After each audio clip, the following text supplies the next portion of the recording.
નમસ્કાર દર્શક મિત્રો, હરેશ ઝાલાને પત્રકાર હરેશ ઝાલા કોણે બનાવ્યો, કેવી રીતે ઘડ્યો, કેવી રીતે એને પત્રકારત્વ શીખવાડ્યું, આ શ્રેણીના ભાગ 4માં આપનું સ્વાગત છે. હું છું હરેશ ઝાલા અને બેનિફિટ ન્યૂઝમાં આપનું સ્વાગત છે.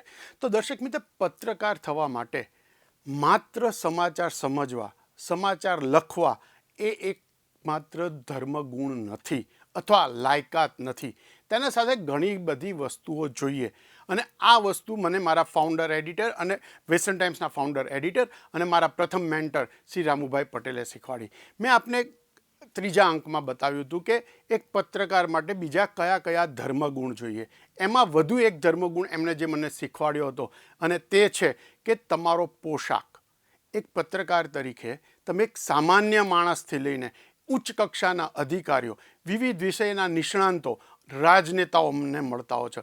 તે સમયે તમારો પોશાક ખૂબ જ મહત્ત્વનો હોય છે. અંગ્રેજીમાં એક કહેવત છે, first impression is the last impression. એટલે તમે જ્યારે કોઈ બી વ્યક્તિ સામે ઊભા છો, પહેલી વખત એ તમને જોવે છે તો તમારું બોડી લેંગ્વેજ, તમારો પોશાક ખૂબ જ મોટી અસર કરતા હોય છે. આ ઉપરાંત એમણે બીજી એક વસ્તુ મને જે શીખવાડી તે છે સમાચાર કેવી રીતે મેળવવા, સમાચાર શેમાંથી શોધવા. અને આ શેમાંથી મળે છે?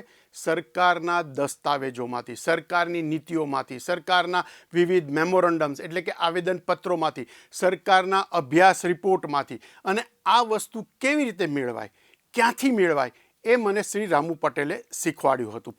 આ ધીરે ધીરે શીખતા મને સમજ પડી કે તંત્ર કેવી રીતે કામ કરે છે અને કયા તંત્ર પાસેથી કયા પ્રકારના અહેવાલ મેળવી શકાય.